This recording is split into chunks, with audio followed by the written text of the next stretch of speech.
الحمد للہ رب العالمین والصلاة والسلام علی سیدنا محمد النبی الأمی وخاتم النبیین وازواجہ امہات المؤمنین وذریتہ واہل بیتہ واصحابہ اجمعین کما صلی علی سیدنا ابراہیم وعلی آل سیدنا ابراہیم انہ حمید مجید۔ حج کے فرض ہونے کے لیے جو شرائط ہیں ان 6 شرطوں میں سے ایک شرط حج کے وقت کا ہونا بھی ہے، اور فقہا کی اس عبارت سے مراد یہ ہے کہ حج کے مہینے ہوں، یعنی شوال، ذی قعدہ اور ذی الحج کے ابتدائی 10 دن حج کے ہیں، اور اگر کوئی آدمی ان اوقات میں حج کی باقی شرائط پوری کرتا ہے تو اس پر حج فرض ہو جائے گا۔ اور ہمارے دور میں حج کی فرضیت کے لیے وہ وقت ہے جب اس کے کاغذات جمع کرائے جاتے ہیں، اور وہ ہمارے ملک میں اور اس دور میں بالعموم رمضان سے 2-3 ماہ بیشتر حج کے لیے حکومت وقت اپنے بینکوں کے ذریعے حج کے خواہش مند حضرات سے رقم طلب کرتی ہے،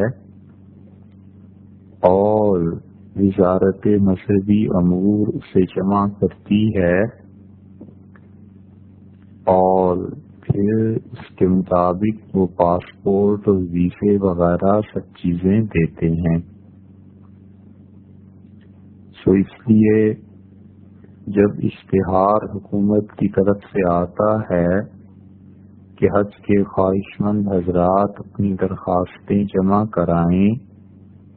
تو وہ وقت ہے اگر کسی انسان کے پاس اس وقت اتنا مال اور اتنی صحت اور باقی شرائط کو وہ پورا کرتا ہے تو اس پر حج فرض ہو جائے گا، اور اسے چاہیے کہ حج کرے۔ اور اگر وہ وقت ابھی نہیں آیا، ایسے مہینے نہیں آئے اور حج کی شرائط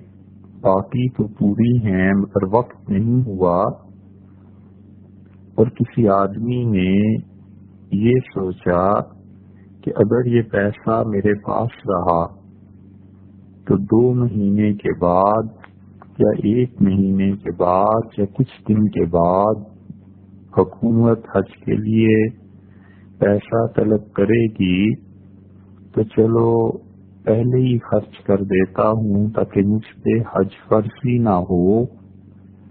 تو اس نیت سے یہ روپیہ صرف کرنا مکروہ ہے، گناہ کی بات ہے، اور اللہ کے نزدیک ناپسندیدہ کام ہے۔ اور اگر اس کی یہ نیت نہیں تھی اور کسی وجہ سے خیال تھا کہ حج تو کرنا ہی ہے اور پیسہ بھی رکھا ہوا تھا، اور پتہ ہے کہ 15 دن بعد، مہینے 2 مہینے بعد اس پیسے کو حج کے لیے حکومت کے پاس جمع کرانا ہے، اور اتفاق سے حالات ایسے ہو گئے کہ اسے وہ پیسہ خرچ کرنا پڑ گیا، اور اس کی نیت میں یہ نہیں تھا کہ حج سے جان چھڑانی ہے، بچنا ہے معاذ اللہ، تو اس انسان کو اس پیسے کے خرچ کرنے پر کوئی گناہ نہیں ہے، اور اگر پیسہ اس کے بعد اس کے پاس نہیں بھی آیا تو اس پہ حج فرض بھی نہیں ہوگا، اور نہ ہی اس کے ذمے یہ ضروری ہے کہ وہ پھر سے 2 مہینے کے بعد پیسے جمع کر کے حج کے لیے پیسے جمع کرائے، اس کے لیے یہ بھی ضروری نہیں۔ اور اسی طرح حج کے وقت کے سلسلے میں جو بنیادی شرائط میں سے ایک ہے، فقہا نے لکھا ہے کہ فرض کیجئے اگر کوئی شخص نماز چھوڑ دے تو وہ حج پر پہنچ سکتا ہے، اور اگر نماز پڑھے گا تو پھر وہ حج پر نہیں پہنچ سکتا، تو ایسے انسان پر حج فرض نہیں ہے، نماز فرض۔ اس مسئلے کو غور سے سننا چاہیے کہ نماز کتنی ضروری چیز ہے، کہ اگر کسی انسان کو یہ پتہ ہو چل جائے کہ میں حج کے لیے درخواست دے رہا ہوں اور میری فلائٹ ایسے وقت میں چل رہی ہے جب میں نماز پڑھ نہیں سکتا، یا اسے پتہ ہے کہ میری فرض نماز ضائع ہو جائے گی، تو فقہا نے لکھا ہے کہ فرض نماز کو پڑھنا ضروری ہے، فرض حج کا کرنا ضروری نہیں۔ جب فرض حج اور فرض نماز ایک دوسرے کے مقابلے میں آئیں گے تو فرض نماز کو ترجیح دی جائے اور فرض حج کو چھوڑ دیا جائے۔ یہ اس فرض حج کا حال ہے کہ نماز اس سے زیادہ ضروری ہے، اور اندازہ کریں کہ جو شخص نفل حج کرنے کے سلسلے میں نماز کو چھوڑ دیتا ہے، یا مکہ مکرمہ جا کے نماز کو قضا کر دیتا ہے فرض نماز کو، اور حج نفل کر رہا ہے، اس کو ایسا حج کیا نفع دے گا؟ اور فرض نماز کے مقابلے میں عمرہ وہ تو بہت دور کی بات ہے، اس لیے کہ جس عمرے میں فرض نماز کے ضائع ہو جانے کا خدشہ ہو وہ عمرہ نہیں کرنا چاہیے، فرض نماز اس سے زیادہ ضروری ہے۔ اس مسئلے کو پھر آپ کے سامنے پیش کر رہے ہیں کہ فقہا نے حج کے جو اوقات جس میں وہ فرض ہوتا ہے وہ وقت کا بتایا ہے کہ شوال، ذوالقعدہ اور ذوالحج کے ابتدائی 10 دن ہیں، اس میں حج کی شرائط پوری ہونی چاہیے۔ اس پہ ہم نے یہ اضافہ کیا کہ ہمارے اس دور میں عام طور پہ حکومت رمضان سے بھی 2 مہینہ بیشتر پیسے مانگتی ہے کہ اگر آپ نے حج پہ جانا ہے تو اتنے پیسے جمع کرائیں۔ اس وقت میں اگر کسی کے پاس پیسے اور دیگر شرائط حج کی ہیں تو حج فرض ہو جائے گا، اور وقت ہی کے سلسلے میں اگر کسی انسان کو یہ اندیشہ ہو کہ فرض کر لیجئے کہ نماز چھوڑنی پڑ جائے فرض، اور اس صورت میں وہ حج کر سکتا ہے، تو فقہا نے لکھا ہے کہ فرض حج کے مقابلے میں فرض نماز زیادہ ضروری ہے، فرض حج کو چھوڑ دے، اور اگر نماز اپنے اپنے اوقات میں پڑھے تو پھر حج کو نہیں پہنچ سکتا تو حج سرے سے فرض ہی نہیں بنتا۔ اس لیے نماز کا اہتمام یہ زیادہ ضروری ہے بنسبت فرض حج کے، کہ اللہ تعالی نے اس فرض نماز میں لوگوں کے چھوڑنے کے لیے کوئی گنجائش نہیں دی، اور یہ فرض نماز اس کے اوقات حج سے زیادہ ان کا تحفظ ضروری ہے۔ اس مسئلے میں فقہا کا اختلاف ہے کہ جو شخص خود تندرست نہ ہو، مریض ہو یا نابینا ہو یا مفلوج ہو یا لنگڑا ہو اور خود سفر نہ کر سکتا ہو اور باقی ساری شرائط حج کی پائی جائیں تو اس پر حج فرض ہوتا ہے یا نہیں؟ ہے تندرست لیکن نابینا ہے، یا سارا جسم ٹھیک ہے اور لنگڑا ہے، یا سرے سے صحت ہی نہیں ہے اتنی، اور یا پھر مفلوج ہو گیا ہے اور باقی ساری شرائط پائی جاتی ہیں، تو بعض فقہا نے لکھا ہے کہ اس پہ حج فرض ہو جائے گا، اور بہت سے علماء نے اسے صحیح کہا ہے، اسی اختیار کیا ہے کہ اس شخص پر حج واجب ہے، اور وہ کہتے ہیں کہ اگر نہیں کر سکا تو حج بدل کرانا واجب ہے، اور اگر حج بدل بھی نہیں کراتا تو اس کی وصیت کرنا واجب ہے، اور اگر خود حج کر لے تو حج ہو جائے گا۔ اور بعض فقہا کے نزدیک ایسے شخص پر حج واجب نہیں، اور نہ حج بدل کرانا بلکہ وصیت کرنی واجب ہے، تو گویا دو کاموں میں سے ایک کام تو کرے۔ اگر اس کے پاس رقم ہے، باقی چیزیں ہیں، حج کی ساری شرائط پائی جاتی ہیں، صرف مسئلہ صحت کا ہے، تو یا تو وہ کسی کو ساتھ لے کے جائے اور حج کرے، اور اگر یہ نہیں تو پھر وصیت کرے، وگرنہ وہ گناہ گار ہوگا۔ اور کوئی شخص قید میں ہے، کسی جرم میں قید ہو گئی، اور باقی سب شرائط حج کی ہیں، پیسہ بھی ہے، صحت بھی ہے، صرف جیل کی پابندی ہے، تو اس پر خود حج کرنا واجب نہیں، لیکن حج بدل کرانے کی وصیت کرنا واجب ہے، کہ وہ یہ وصیت کرے کہ میری طرف سے حج کرا دیا جائے۔ جیسے بعض اوقات جیل میں وہ قیدی جنہیں پھانسی کی سزا ہو جاتی ہے، سب چیزیں ان کے پاس گھر میں ہوتی ہیں، پیسہ بھی ہوتا ہے، اور صرف جیل کی پابندی ہوتی ہے، اور پھر انہیں پھانسی دے دیتے ہیں، تو ایسے شخص کو چاہیے کہ حج بدل کی وصیت کرائے، یہ ضروری ہے، کیونکہ اگر وہ قید نہ ہوتا تو وہ حج کو جاتا۔ یہ قید اس کی ممانعت اور پابندی ہے، تو اس کا متبادل یہ ہے کہ وہ حج بدل کے لیے وصیت کرے۔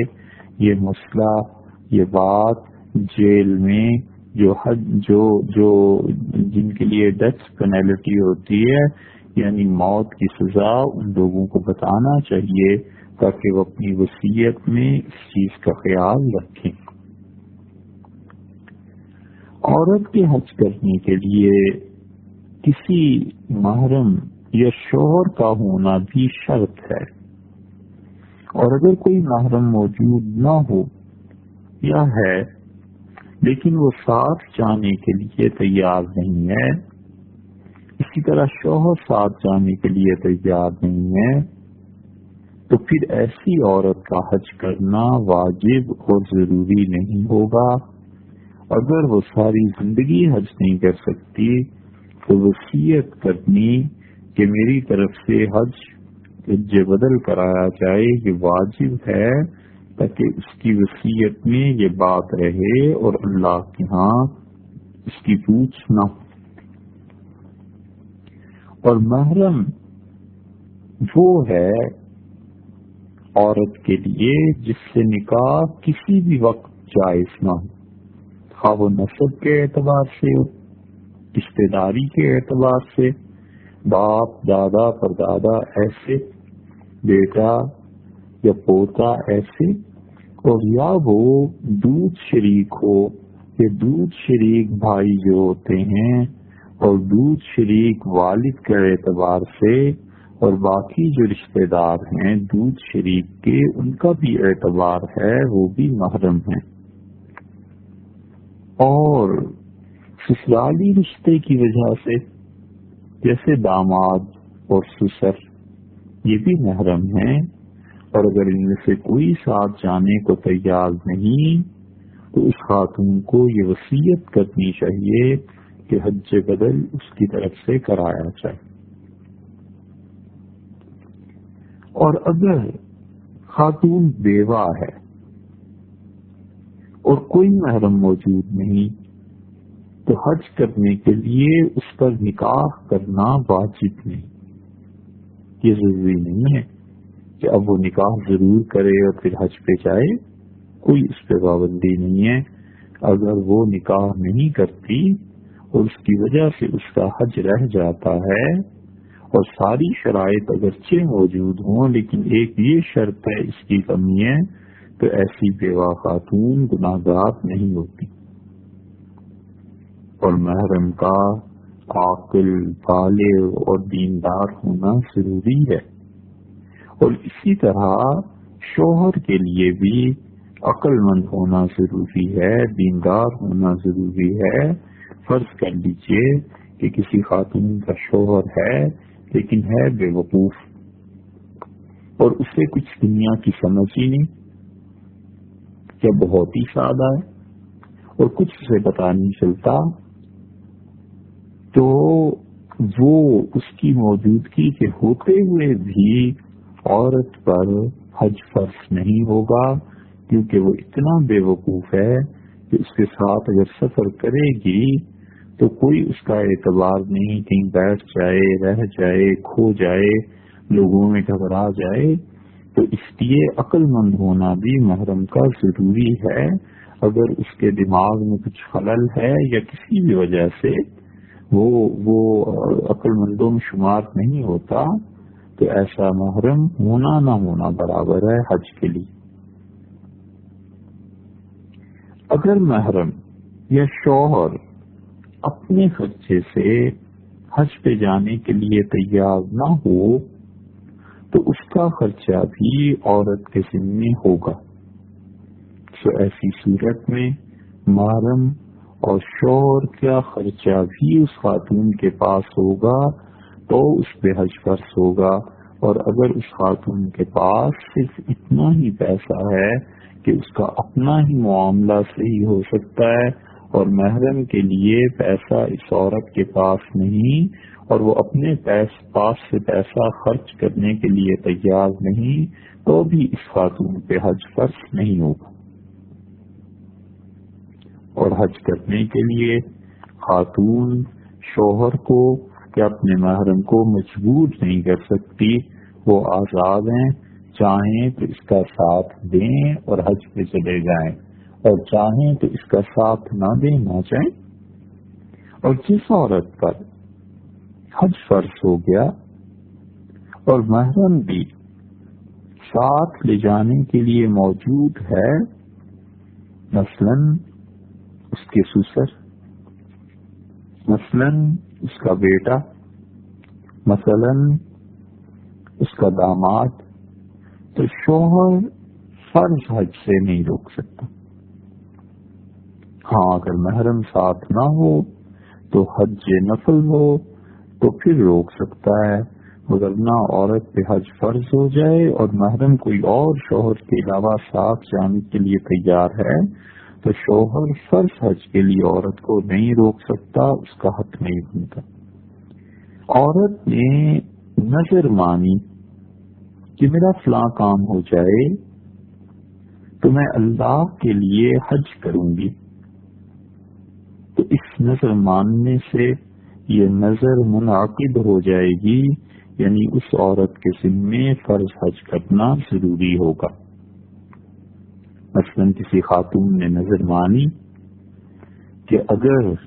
میرا بیٹا، میرا شوہر گھر واپس آ جائیں سلامتی کے ساتھ، ان کا سفر پورا ہو جائے، تو اللہ میں تیرے لیے ایک حج کروں گی۔ تو اب یہ کہنے پہ جب اس کا شوہر یا بیٹا سلامتی کے ساتھ آ گئے تو شرط پوری ہو گئی نا، اب یہ نظر اس کے ذمہ واجب ہو گئی، حج کرنا اس کے لیے ضروری ہو گیا۔ لیکن یہ جو نظر کا حج ہے یہ شوہر کی اجازت کے بغیر نہیں ہو سکتا۔ شوہر اگر حج نہ کرنے دے تو پھر اس صورت میں اسے اختیار ہے، اور یہ عورت وصیت کر دے حج کرانے کے لیے کہ میرے بعد حج کر دینا، اور شوہر نہیں کرانے دیتا تو عورت شوہر اس کو حج پہ نہیں جانے دیتا کسی محرم کے ساتھ بھی، تو شوہر گناہ گار ہوگا بشرطے کہ اس کے پاس کوئی شرعی عذر موجود نہ ہو، اور اگر شرعی عذر موجود ہے تو پھر وہ بھی گناہ گار نہیں ہوگا۔ کسی خاتون کے لیے حج کو جانا اس وقت واجب ہے جب وہ عدت میں نہ ہو، اور اگر عدت میں ہے اور باقی حج کی ساری شرائط پائی جاتی ہیں، اس کے پاس پوری ہوتی ہیں، پیسہ ہے، صحت ہے، وقت ہے، وغیرہ وغیرہ، تو بھی اس پر جانا ضروری نہیں، اس کو نہیں جانا چاہیے، کیونکہ عدت کے دن پورے کرنے ہیں، اور عدت چاہے وہ شوہر کی وفات کی ہو اور چاہے وہ طلاق کی ہو یا نکاح ٹوٹ جانے کی کوئی اور صورت ہو جائے، ایلا ہو، زہار ہو، کوئی بھی چیز ہو، اور طلاق خواہ وہ رجعی ہو جس میں شوہر رجوع کر سکتا ہے، یا بائن ہو یعنی ایسی طلاق جس میں نکاح ٹوٹ جاتا ہے، سب کا ایک ہی حکم ہے، اور وہ عورت کی عدت کا ہے کہ جب تک وہ عدت میں ہے اس پر حج کا جانا فرض نہیں، حج کرنا فرض نہیں۔ عدت کی حالت میں اگر حج کرے گی تو حج ہو جائے گا، فرض پورا ہو جائے گا، لیکن گناہ گار ہوگی۔ اور شوہر کے ساتھ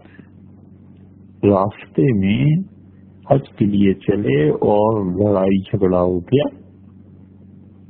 اور شوہر نے طلاق دے دی حج کے سفر میں، فرض کر لیجئے تو عورت کو اگر وہ طلاق رجعی ہے یعنی وہ طلاق میں رجوع کیا جا سکتا ہے، شوہر رجوع کر سکتا ہے، اسے یہ اختیار شریعت نے دیا ہے، تو عورت کو چاہیے کہ خاوند کے ساتھ رہے، اور شوہر کو بھی چاہیے کہ طلاق سے رجوع کر لے، سب سے اچھی بات ہے، لیکن اگر وہ طلاق سے رجوع نہیں کرتا تو بھی اپنی اس بیوی کے ساتھ رہے، کیونکہ یہ عدت راستے میں ہی آ گئی ہے، اصل میں عدت میں سفر شروع نہیں ہوا تھا۔ اور اسی طرح کوئی بچہ ہے اس نے حج کر لیا تو وہ فرض حج اس کا نہیں ہوگا، بلکہ بڑے ہو کر بالغ ہونے کے بعد اگر شرائط پائی جائیں گی تو پھر اس کا حج ہو جائے گا، اس کو حج کرنا ہوگا۔ حج کے اصل فرائض 3 ہیں۔ ایک احرام، یعنی احرام سے مطلب یہ ہے کہ حج کی اپنے دل سے نیت کرنا اور تلبیہ کہنا۔ دل سے نیت کر لی کہ حج کروں گا، یہ کرتا ہوں، اور تلبیہ نہیں کہا تو یہ حج شروع نہیں ہوگا۔ دل سے نیت بھی کرے اور تلبیہ بھی کہے، یعنی لبیک اللہم لبیک یہ کہے، یا اور بھی جو الفاظ ہیں ابھی آگے چل کے بیان آ جائے گا، تلبیہ کہے گا تو پھر وہ اس کے ساتھ ساتھ احرام بھی باندھے گا، یعنی حج کی دل سے نیت کرے گا، تو یہ اس کا پہلا فعل ہے، پہلا فرض ہے، دل سے نیت کرنا اور تلبیہ کا کہنا۔ احرام کے احکامات ابھی انشاءاللہ آپ سنیں گے۔ دوسرا اصل فرض حج کا وہ وقوف عرفات ہے، یعنی 9 ذی الحج کو سورج کے ڈھلنے کے بعد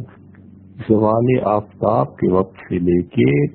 10 ذی الحج کی صبح تک، صبح صادق تک عرفات میں 1 منٹ کے لیے بھی ٹھہرنا ہو گیا تو یہ فرض پورا ہو گیا۔ 9 ذی الحج کو جب سورج ڈھل جائے اس وقت سے لے کے 10 ذی الحج کی صبح صادق تک 1 منٹ کے لیے بھی اگر وہاں چلا گیا عرفات کے میدان میں تو یہ دوسرا فرض ہے، اس کا پورا ہو جائے گا، یہ حج کا اصل فرض ہے دوسرا۔ اور حج کا تیسرا فرض طواف زیارت ہے، اور طواف زیارت کا مطلب یہ ہے کہ 10 ذی الحج کی صبح سے لے کے 12 ذی الحج تک، 10 ذی الحج کی صبح سے لے کے 12 ذی الحج کے سورج ڈوبنے سے پہلے تک طواف کا کرنا، یہ طواف زیارت ہے، اور یہ فرض ہے، اور ایسا فرض ہے کہ اس کے بغیر حج نہیں ہوتا۔ اللہ تعالی نے فرمایا ہے کہ جب وہ اپنے جسم کا میل کچیل دور کر چکے ہیں اور اس کے ساتھ ساتھ قربانی بھی دے چکے ہیں، تو پھر انہیں چاہیے کہ بالبیت العتیق اللہ کے اس پرانے گھر کا طواف کریں۔ یہ طواف زیارت کہلاتا ہے، اور 12 ذی الحج کی شام مغرب کی آذان نماز جو وقت ہوتا ہے داخل مغرب کا، اس سے 1 منٹ پہلے ہی چاہے پورا ہو تو بھی پورا کرنا چاہیے۔ 10 ذی الحج کی صبح سے 12 ذی الحج کی شام تک، یہ ہے تیسرا فرض جو حج کا ہے۔ ان تینوں فرائض میں سے احرام، جس کا بھی بیان آتا ہے، وقوف عرفات اور طواف زیارت، ان میں سے کوئی چیز بھی چھوٹ جائے گی تو حج صحیح نہیں ہوگا، اور اس کی تلافی قربانی وغیرہ کسی صورت نہیں ہو سکتی۔ یہ تینوں فرض ہیں، اور اگر کسی فرض کو بھی ترک کر دیا تو حج نہیں ہوگا۔ اور ان تینوں فرائض کو ترتیب سے ادا کرنا، یعنی احرام عرفات سے پہلے باندھنا، اور طواف زیارت عرفات کے بعد کرنا، جو ترتیب ہے کہ سب سے پہلے احرام، اور احرام کے بعد پھر عرفات، اور عرفات کے میدان میں حاضری کے بعد طواف زیارت کرنا، ان تینوں کو ترتیب سے ادا کرنا یہ بھی فرض ہے۔ اور ہر فرض کو اس جگہ پر ادا کرنا جو اللہ نے اس کے لیے مقرر کی ہے، یہ بھی فرض ہے۔ مثلا احرام، اس کے لیے کوئی جگہ مقرر اور متعین نہیں ہے، تو وہ احرام کہیں سے بھی باندھے گا تو اگرچہ بعض صورتیں مکروہ ہیں اور بعض صورتوں میں اس کے لیے گناہ ہوگا، لیکن بہرحال احرام بن جائے گا، اور عرفات کا میدان، عرفات ہی کے میدان میں فرض اس کا ادا ہوگا۔ فرض کیجئے کہ اس نے احرام باندھ لیا، اور اس جگہ، جس جگہ پر وہ فرض پورا ہونا چاہیے تھا، یعنی عرفات کے میدان پہ، اس کی بجائے اس نے وقوف اور عرفات کا جو دن تھا وہ بیت اللہ میں گزار دیا، تو اس کا یہ فرض پورا نہیں ہوگا، کیونکہ ان تینوں فرائض کی ترتیب کو قائم رکھنا یہ بھی فرض ہے، اور جو فرض اللہ نے جس جگہ کے ساتھ متعین کر دیا ہے وہیں پہ اس کا کرنا ضروری ہے۔ تو عرفات میں ٹھہرنا تو عرفات کے میدان میں ہو سکتا ہے، اگر وہ اس دن آرام باندھ کے مدینہ منورہ ٹھہر گیا، یا اس دن آرام باندھ کے بیت اللہ چلا گیا، اور عرفات کا جو ٹھہرنا تھا اس نے کہا یہاں ٹھہر جاتا ہوں، تو یہ فرض پورا نہیں ہوگا۔ اور اسی طرح طواف زیارت ہے کہ اللہ تعالی نے اسے بیت اللہ میں طواف ضروری قرار دیا ہے۔ اگر یہ بیت اللہ میں طواف کرنے کی بجائے کسی اور جگہ پر جا کر طواف کرتا ہے تو علیہ باللہ کفر تو ہوگا یا نہیں ہوگا وہ تو مسئلہ بات کا ہے، لیکن بہرحال حج نہیں ہوگا۔ اور اسی طرح ان فرائض کے بعد حج کے 2 رکن بھی کہلاتے ہیں، اور 2 رکن حج کے، ایک تو یہی ہے وقوف عرفہ، اور ایک طواف زیارت۔ اور یہ رکن اور فرض میں جو فرق ہے یہ اہل علم کے ہاں ہے، وہ طویل بحث ہے اور دقیق بھی، چونکہ عام لوگوں کا اس سے کوئی تعلق نہیں، اس لیے اسے بیان نہیں کیا جا رہا۔ بس اتنا سمجھنا چاہیے کہ طواف زیارت جو 10 ذی الحج سے لے کے 12 ذی الحج کی شام تک ہوگا، وہ اور عرفات کے میدان میں ٹھہرنا، فقہا اس طرف گئے ہیں حنفی فقہا کہ ان دونوں میں سے بھی زیادہ قوی اور زیادہ اہم اور زیادہ صحیح چیز، مضبوط چیز اور جو حج کا رکن ہے وہ عرفہ ہے، عرفات کے میدان میں ٹھہرنا ہے۔ حج کے 6 واجبات ہیں اور ان میں سے پہلا یہ ہے کہ مزدلفہ میں وقوف کے وقت ٹھہرنا، مزدلفہ کے میدان میں 10 ذی الحج کے بعد 9 ذی الحج کے بعد عرفات سے جب چلیں گے تو مزدلفہ میں رات کو پہنچیں گے، ٹھہرنا ہے، تو مزدلفہ میں صبح صادق کے بعد اور طلوع آفتاب سے پہلے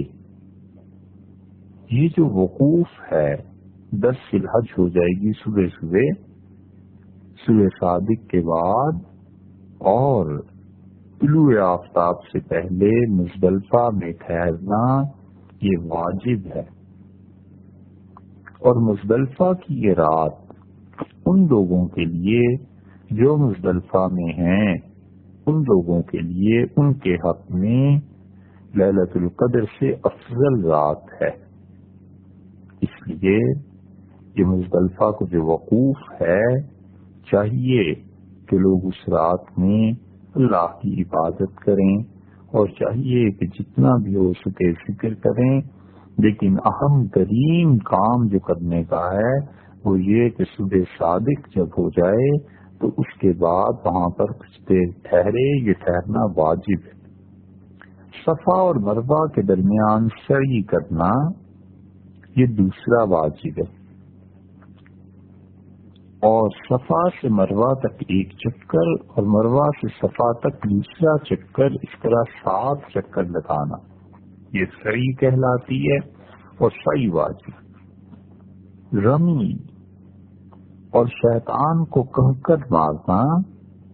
یہ حج کا تیسرا واجب ہے، اور وہ آدمی جس نے قران کا احرام باندھا ہو، اور قران کا احرام اس کا مطلب یہ ہے کہ ایسا حج کر رہا ہے کہ عمرہ اور حج دونوں ایک ہی احرام میں، اور درمیان میں اس نے احرام کھولنا نہیں ہے بلکہ عمرہ کر کے باندھے رہا احرام، حتیٰ کہ حج بھی اس میں کر لیا۔ اور حج تمتع جیسے کوئی آدمی جائے گا، اور عام طور پہ لوگ حج تمتع کرتے ہیں اور جا کر عمرہ کر کے احرام کو کھول دے گا اور 8 ذی الحج کو صبح پھر احرام باندھے گا اور مینا کے لیے چلا جائے گا۔ یہ ہے تمتع۔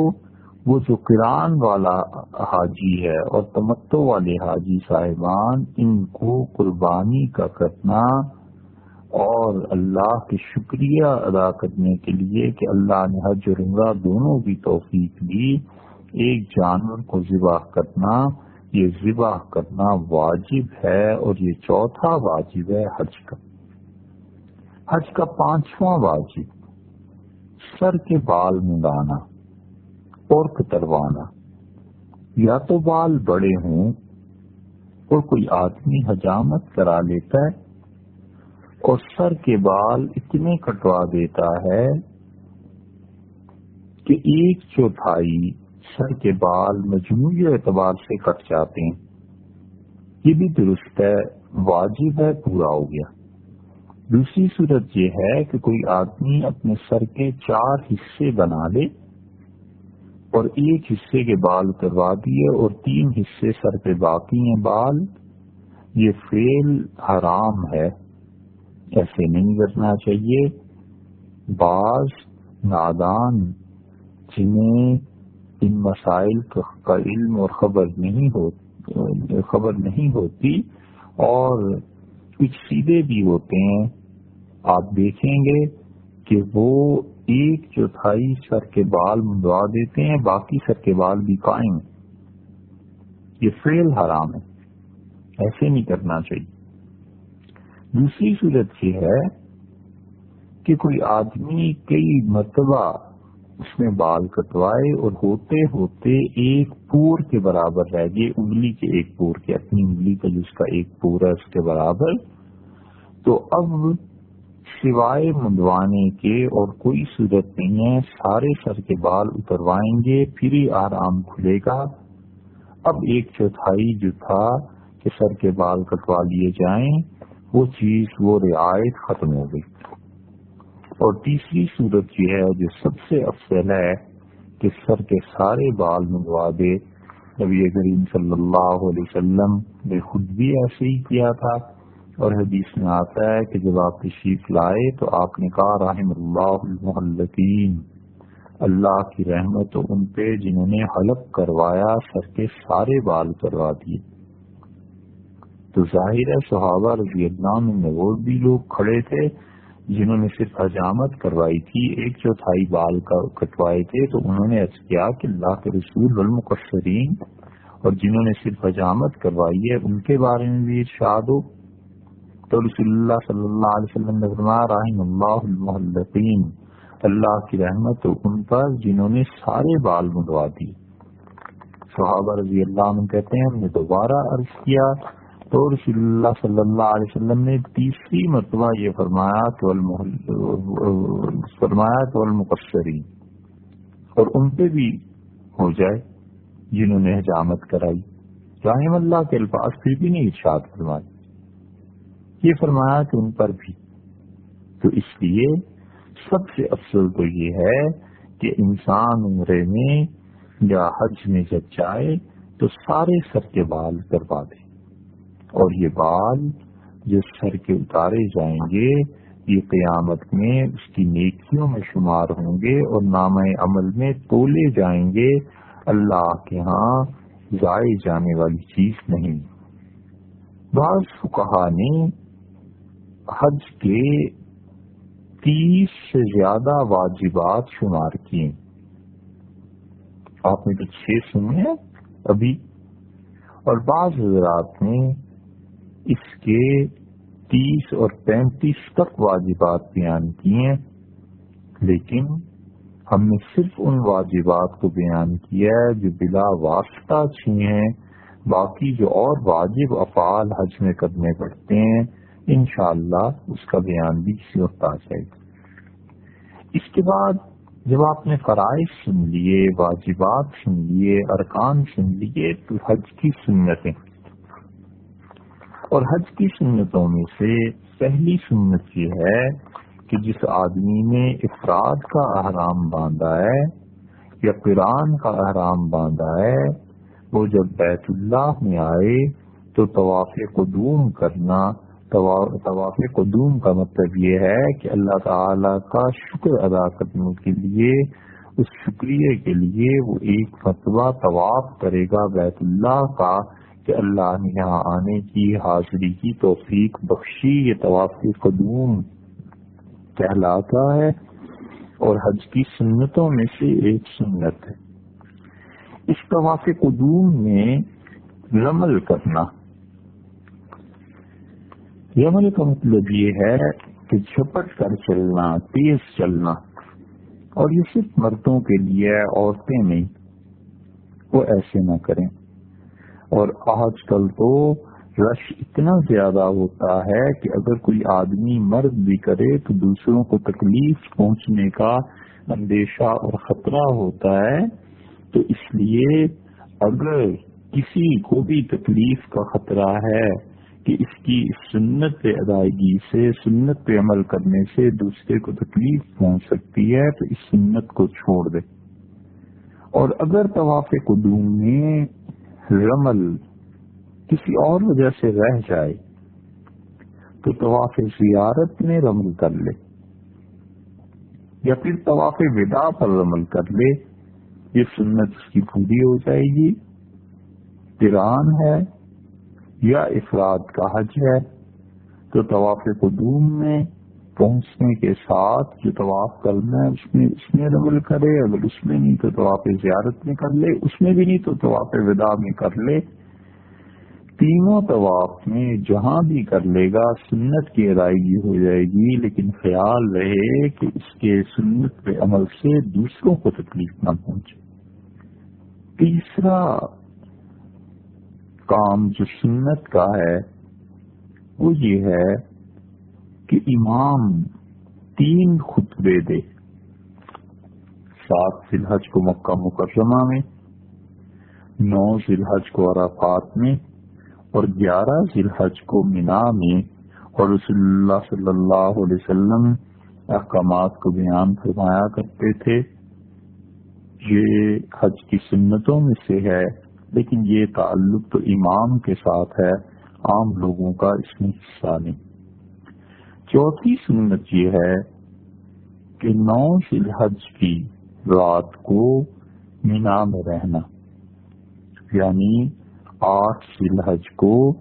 جب وہ جائے گا منا میں حاجی تو ظہر پڑے گا، عصر، مغرب، عشاء، اور اس کے بعد عشاء سے فجر تک منا میں رہنا، کیونکہ اگلے دن اس نے عرفات جانا ہے، تو اس رات کا منا میں گزارنا یہ سنت موقدہ ہے۔ 5ویں سنت یہ ہے کہ سورج نکل آنے کے بعد 9 ذی الحج کو سورج نکل آنے کے بعد منا سے عرفات کو جانا، منا سے فجر کے فوراً بعد نہ چلے بلکہ انتظار کرے، اور جب سورج طلوع ہو جائے تو پھر اس کے بعد عرفات جائے۔ یہ بھی حج کی سنتوں میں سے ہے۔ اور 6ٹھی سنت یہ ہے کہ عرفات میں سے جب امام چل پڑے تو لوگ اس کے بعد چلیں، لیکن کچھ پتہ نہیں چلتا، اس لیے اس سنت پہ عمل دشوار ہے۔ اور 7ویں سنت یہ ہے کہ مزدلفہ میں عرفات سے واپسی پر رات کو ٹھہرنا۔ فرض کیجئے کہ کوئی آدمی رات کو مزدلفہ میں ٹھہرنے کی بجائے کہیں اور ٹھہر گیا تو یہ اس نے سنت کے خلاف کام کیا۔ تو مزدلفہ میں عرفات سے واپس ہوتے ہوئے، عرفات سے واپس جب مزدلفہ آئے گا تو رات مزدلفہ میں گزارنا، اور جو وہاں کے لوگ ہیں جو وہاں ٹھہرے ہوئے ہیں، پہلے بھی عرض کیا کہ ان کے حق میں یہ رات لیلۃ القدر سے افضل ہے۔ اور 8ویں سنت عرفات میں غسل کرنا، بشرطے کہ پانی آسانی سے مل سکے، اور بشرطے کہ احرام ایسا نہ ہو جو جسم سے چپک جائے۔ بعض مرتبہ ہوتا ہے کہ پانی نہیں ملتا اور دوسروں کے حصے کا پانی خود آدمی استعمال کر لیتا ہے، وہ سمجھتا ہے عرفات میں غسل کرنا سنت ہے، تو یہ سنت نہیں ہوئی صاحب، پوری حرام کام ہوا۔ دوسروں کو وضو کے لیے پانی نہ ملے اور یہ غسل کرتے پھریں، دوسروں کے حق کا پانی استعمال کرنا حرام ہے۔ یا تو پانی خریدے اپنا ساتھی، اور یا پھر پانی وافر مقدار میں ہو، اور اس کے ساتھ ساتھ احرام ایسا نہ ہو کہ پانی پڑے تو وہ جسم کے ساتھ چپک جائے۔ بعض لوگ چادروں سمیت غسل کرتے ہیں اور نتیجہ یہ نکلتا ہے کہ کپڑے جسم کے ساتھ چپک جاتے ہیں اور عریانی ہوتی ہے، اور وہ حرام ہے۔ 9ویں سنت یہ ہے کہ منا کے راتوں میں، ایام میں جو منا کے دن گزارنے ہیں، رات کو منا میں رہنا، اور اگر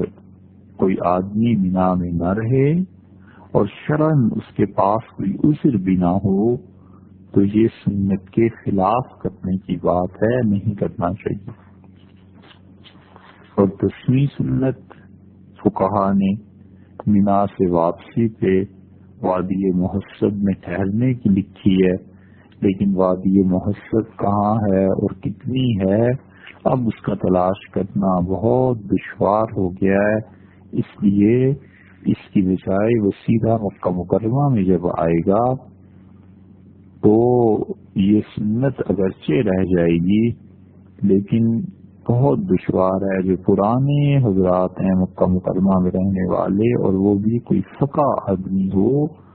تو معلوم ہو سکتا ہے غالباً وہاں پر کسی وقت میں مسجد خدیجہ رضی اللہ عنہا ایک مسجد ہوتی تھی، وہ وادی محسب تھی، اور اب تو ان چیزوں کا تلاش کرنا بہت دشوار ہے۔ اب دیکھیے، حج کا پہلا فرض جو آپ سے عرض کیا، احرام کا باندھنا۔ تو احرام کا مطلب ہے کہ کسی چیز کو اپنے اوپر حرام کرنا، ناجائز، ممنوع قرار دینا۔ جس وقت حاجی پختہ نیت کر لے دل میں کہ حج کرنا ہے، افراد کرنا ہے، تمتع کرنا ہے، قران کرنا ہے۔ حج کی 3 قسمیں پہلے بیان کر دی نا، کہ حج افراد یہ کہ صرف حج کے لیے احرام باندھے، اور تمتع یہ کہ حج اور عمرے دونوں کے لیے احرام باندھے، اور قران یہ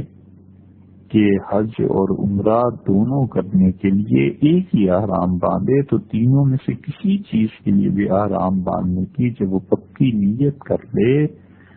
اور اس کے بعد تلبیہ پڑھ لے، تو جو جائز اور حلال چیزیں ہیں، بعض چیزیں وہ بھی حرام ہو جاتی ہیں، جو پہلے حلال تھیں، جائز تھیں، وہ بھی حرام ہو جاتی ہیں۔ اس وجہ سے اسے احرام کہتے ہیں۔ اور عام لوگوں کو کہ ہاں احرام کا مطلب یہ ہے کہ 2 چادریں باندھ دینا،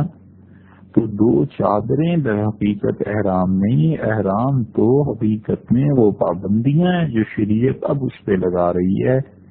کہ جو بعض چیزیں حلال تھیں، اس حالت میں حج کی نیت کر لینے کے بعد اور پھر تلبیہ پڑھ لینے کے بعد اب وہ چند ایک چیزیں جو تمہارے لیے پہلے درست اور جائز تھیں، اب وہ بھی حرام ہو گئی۔ احرام 4 طرح کا ہوتا ہے۔ صرف حج کا احرام کوئی باندھے گا تو اس کو افراد کہیں گے، کہ اس نے حج افراد کرنا چاہا، صرف حج۔ اور صرف عمرے کا باندھے گا کہ پہلے عمرہ کروں گا پھر حج کروں گا، تو یہ احرام تمتع کا ہوگا، کہ حج کے مہینوں میں پہلے عمرہ ہے پھر اس کے بعد حج کرنا ہے۔ اور تیسرا احرام یہ ہے کہ کوئی آدمی حج اور عمرہ دونوں کو ایک ہی احرام میں بغیر کھولے ہوئے احرام کے کرنے کا ارادہ اور عہد کر لے، یعنی وہ یہ عہد پکا یقین اپنے اندر جمائے اور یہ نیت کرے کہ میں اللہ اس ایک ہی احرام میں پہلے عمرہ کروں گا پھر اس کے بعد حج کروں گا، تو یہ قران کہلاتا ہے۔ اور قران اور تمتع میں فرق یہ ہے کہ جب یہاں سے حاجی جاتے ہیں، عمرے کی نیت کرتے ہیں اور عمرہ کر کے احرام کو کھول دیتے ہیں، پھر پھر حج کو دوبارہ احرام باندھتے ہیں، اور پھر حج سے فارغ ہو کے وہ احرام دوسری مرتبہ جو باندھا تھا اسے کھول لیتے ہیں، تو یہ تو ہے حج تمتع۔ اور اگر کوئی آدمی یہاں سے احرام باندھ کے چلا اور اس نے اس احرام میں عمرہ کیا اور اس کے بعد احرام باندھے ہی رہا، حتیٰ کہ اس نے حج بھی پورا کر لیا، تو یہ جتنے بھی دن آ گئے، 10 دن میں ہو، 15 میں ہو، مہینے میں ہو، احرام ہی کی حالت میں رہا اور حج اور عمرہ دونوں کی نیت کی ہوئی تھی، تو اسے قران کہتے ہیں، اور اسے بڑا حج بھی کہتے ہیں، اور اس کا ثواب بھی بہت زیادہ ہے۔ اور رسول اللہ صلی اللہ علیہ وسلم نے یہی حج قران کا احرام باندھا تھا، اور حج قران ہی کے احرام کے ساتھ تشریف لائے تھے۔ اور اس پہ اختلاف ہوا ہے کہ رسول اللہ صلی اللہ علیہ وسلم کا آخری حج تمتع تھا یا قران تھا، اور ابن قیم رحمۃ اللہ علیہ جیسے آدمی بھی وہ بھی ساری احادیث پر نظر کرنے کے بعد اس کو ثابت نہیں کر سکے کہ رسول اللہ صلی اللہ علیہ وسلم نے حج تمتع کیا تھا، حتیٰ کہ انہوں نے لکھا کہ حضرت صلی اللہ علیہ وسلم کا یہ حج قران تھا، اگرچہ ابن قیم رحمۃ اللہ علیہ کی یہ تصریح باقی حنبلی فقہا کے خلاف ہے، لیکن اس معاملے میں وہ حنفیوں کے ساتھ ہیں بلکہ حنفی بھی یہی کہتے ہیں کہ قران تھا، اور قران کا حج سب سے افضل۔ 3 احرام ہو گئے، صرف حج کا افراد اور عمرے اور حج کا تمتع، اور عمرے اور حج کا کہ دونوں کو، عمرے اور حج کو ایک ہی احرام میں کرنا ہے قران، اور چوتھا احرام ہے عمرے کا، اور وہ سارے سال میں باندھا جاتا ہے کسی بھی وقت سوائے ان دنوں کے جن دنوں میں عمرہ مکروہ ہے، باقی سارے دنوں میں احرام باندھا جاتا ہے۔ جس وقت احرام باندھنے کا ارادہ ہو تو سب سے پہلے چاہیے کہ آدمی حجامت کروائے اور اپنے جسم کو پاک کرے، اور بعض فقہا کہتے ہیں کہ سر کے بال اتروا دے، کیونکہ پتہ نہیں کہ کتنے دن رہنا پڑ جائے تو بال ٹوٹے نہیں، گرے نہیں، جوئیں نہ پڑ جائیں، میل نہ جم جائے۔ اور بعض کہتے ہیں کہ اگر ان چیزوں سے اسے امن ہے، سلامتی ہے، جوئیں پڑنے کا کوئی خدشہ نہیں ہے، زیادہ دن آرام رہنا بھی نہیں ہے، تو پھر وہ جسم کو پاک کرے مگر سر کے بال رہنے دے، اور انہیں حج کے بعد جب اتروائے گا تو یہ قیامت میں اس کے نام عمل میں تلیں گے۔ بہرحال اس کی اپنی نیت کی بات ہے، اور کنگھی سے بال صحیح کر لے اور احرام کی نیت سے غسل کرے، اور اگر کسی وجہ سے غسل نہیں کر سکتا تو غسل کر لے۔ غسل کر لیا اور احرام کی چادریں جسم پہ لپیٹنے سے پہلے وضو نہ رہا، اس غسل کے بعد تو وضو کرنا نہیں، لیکن وضو نہ رہا تو دوبارہ وضو کر سکتا ہے۔ اور اگر بغیر وضو کے بھی احرام باندھنا چاہے تو کوئی ایسی بات نہیں ہے، احرام باندھ سکتا ہے، تو احرام کی نیت سے غسل کرے، غسل نہ ہو سکے تو وضو کر لے، اور وضو کر کے جسم پر جو سلے ہوئے کپڑے ہیں انہیں اتار دے۔ ایک لنگی، ایک چادر باندھ لے اور ایک چادر اوڑھ لے، اور جو چادر باندھی جا رہی ہے اگر کسی کو ڈر ہے کہ بے پردگی ہو جائے گی اور وہ اپنے آپ کو سنبھال نہیں سکے گا، تو اس چادر کے دونوں اطراف، دونوں کنارے آپس میں ملا کر اس کو سی لے اور سلائی کر لے، یہ بھی جائز ہے، اگرچہ بہتر نہیں ہے، کیونکہ رسول اللہ صلی اللہ علیہ وسلم سے یہ بات ثابت نہیں، اور جو فقہا نے لکھا ہے کہ سلا ہوا کپڑا نہیں پہننا، تو اس کا یہ مطلب نہیں ہے کہ سرے سے یہ سلائی ناجائز ہو گئی، مطلب یہ کہ جس کپڑے کو کاٹ کر جسم کے کسی بھی عضو کے مطابق سیا گیا ہو تو وہ کپڑے نہ پہنے۔ مثلا صدری ہے، مثلا جیکٹ ہے، اس قسم کی کوئی چیز ہے جسم کے مطابق کاٹ کے اسے سیا جاتا ہے نا، تو اس لیے وہ نہ پہنے۔ اور باقی کوئی آدمی سطر کی وجہ سے، ایک ایسی مجبوری کی وجہ سے جو چادر لنگی باندھنی ہے اس کے دونوں سرے آپس میں ملا کے جڑوا لے اور اوپر سے نیچے تک لمبائی میں باندھنی ہے نا، لمبائی میں سلائی کروا لے، تو یہ اس کے لیے جائز ہے، لیکن اسے بیلٹ سے باندھا جائے گا، اوپر سے اس میں نیفا ڈال کے کوئی رسی، کوئی ہزار بند، کوئی ایسی چیزیں ڈالنا یہ جائز نہیں، یہ منع ہے۔ اور وہ سلائی کا ذکر کیا ہے، اگرچہ زیادہ اچھا اس سے بھی نہیں سمجھا گیا مگر بہرحال جواز ہے اس کا۔ اس کے بعد جب ایک لنگی باندھ لی، ایک چادر اوپر اوڑھ لے، اور ایسی خوشبو کا استعمال کرنا، جسم پہ لگانا یا چادروں کو دھوئی دینا کہ اس پر اس خوشبو کا کوئی جسم ہو باقی رہ جائے، یہ منع۔ اور کوئی ایسی خوشبو لگائے جسم پر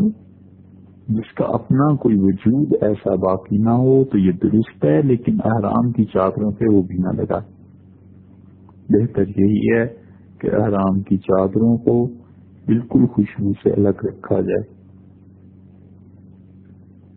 اور اگر کسی نے احرام باندھنے سے پہلے احرام کی چادروں پہ سپرے کر دیا اور جسم پہ کر لیا تو ہو جائے گا، احرام ٹھیک ہو جائے گا۔ اس کے بعد احرام کی چادریں جب اوڑھ لیں تو سر ڈھانپ لینا چاہیے۔ ضروری نہیں ہے کہ احرام کی چادر سے ہی سر ڈھانپے، ٹوپی ہوتی ہے پاس، اس سمیت 2 نفل پڑھ لے۔ اور 2 رکعتیں رسول اللہ صلی اللہ علیہ وسلم نے پڑھی، اور پہلی رکعت میں قل یا ایھا الکافرون پڑھا اور دوسری میں قل ھو اللہ کو پڑھا، اور دونوں یہ صورتیں پڑھ کے 2 رکعتوں میں سلام پھیر کر قبلے کی طرف منہ کر کے جیسے نماز پڑھی ہے ایسے ہی بیٹھا رہے، اور سر کو ننگا کر کے سر پہ ٹوپی یا چادر جو چیز بھی ہے اسے ہٹا کے نیت کرے۔ اگر نیت حج کی کرتی ہے تو یہ کہے کہ پروردگار اے اللہ، میں حج کی نیت کرتا ہوں، میرے لیے آسان فرما دیں اور قبول فرما دیں۔ اور اگر نیت عمرے کی کرنی ہے تو اللہ سے یہ دعا مانگ لے کہ اللہ، میں آپ کے لیے، آپ کی خوشی کے لیے عمرہ کرنا چاہتا ہوں، عمرے کا ارادہ کرتا ہوں، اللہ اس کو آسان فرما اور قبول فرما۔ اور حج اور عمرہ دونوں کا احرام باندھنا ہے تو کہہ دے کہ اللہ، حج تمتع کرتا ہوں، عمرے کا احرام باندھتا ہوں، کہ پروردگار اسے قبول فرما اور آسان کر۔ اور اگر حج قران کی نیت کرنی ہے تو یہ کہے کہ اللہ، حج قران کرتا ہوں اور اللہ اسے قبول فرما اور میرے لیے آسان کر دے، اور اس کے بعد 3 مرتبہ تلبیہ پڑھے۔ اور تلبیہ کا مطلب یہ ہے کہ یہ پڑھے کہ لبیک اللہم لبیک، لبیک لا شریک لک لبیک، ان الحمد والنعمت لک والملک لا شریک لک۔ اور اس کے بعد درود شریف پڑھے، 3 مرتبہ یہ تلبیہ پڑھے، اس کے بعد درود شریف پڑھے، اس کے بعد دعا مانگنی چاہیے۔ اور تلبیہ کے بعد یہ دعا مانگنا کہ اللہ، آپ کی رضا، آپ کی خوشی اور جنت چاہتا ہوں، اور اللہ آپ کے غصے سے اور جہنم سے پناہ مانگتا ہوں، یہ دعا کرنی بہتر ہے۔ اور اگر پہلا حج کر رہا ہے تو فرض کی نیت بھی کر لے، زبان سے یہ سب کچھ کہنا بہتر ہے۔ اب دیکھیے یہ نیت ہو گئی، اور اگر زبان سے نہیں کہا، دل میں پکی طرح عہد کر لیا ہے اور پھر تلبیہ پڑھ لیا ہے اس عہد کے کرنے کے بعد، تو بھی بس یہ احرام بند گیا، اور جن چیزوں سے بچنا ضروری تھا اب بچنا چاہیے۔ حج کی 3 قسمیں جائز ہیں، اور حنفیہ کے نزدیک جیسے کہ پہلے عرض کیا کہ سب سے افضل قران ہے، اور قران کے بعد تمتع ہے، اور تمتع کے بعد افراد ہے۔ اور جو شخص مکہ مکرمہ